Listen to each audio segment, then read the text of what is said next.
Қазыбек Келдібекұлы қазақ халқының 17-18 ғасырлардағы ұлы үш биінің бірі, көрнекті қоғам және мемлекет қайраткері. Орта жүз арғын тайпасының қаракесек руына кіретін Болат қожа атасынан шыққан ол 1666 жылы сыр бойында дүниеге келген. Арғы аталары Шаншар абыз, Бұлбұл, өз әкесі Келдібек есімдері елге белгілі әділ билер болған. Қаз Дауысты Қазыбектің оқыған жерлері, алған білімі туралы нақты дерек жоқ.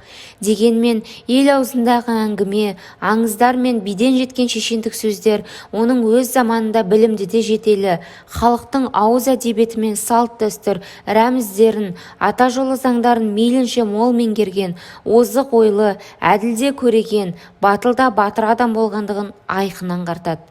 Қазыбектің анасы тоқмейіл, ұтымды да тапқыр сөздерді көп білетін зерек кісі болыпты.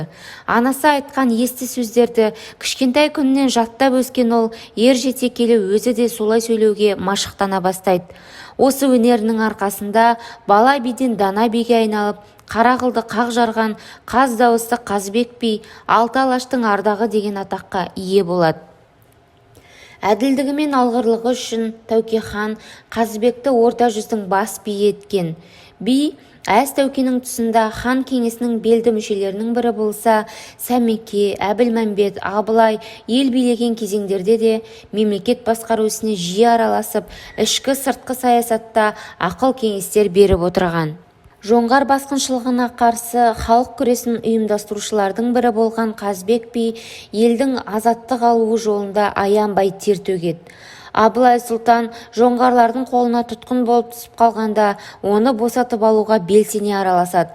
Сондай-ақ ол Ресей, Бұхара, Хиуа мемлекеттері арасындағы ел аралық мәселелерге де араласып, бейбітшілік пен достықты дәріптеуші мәмілегер болған.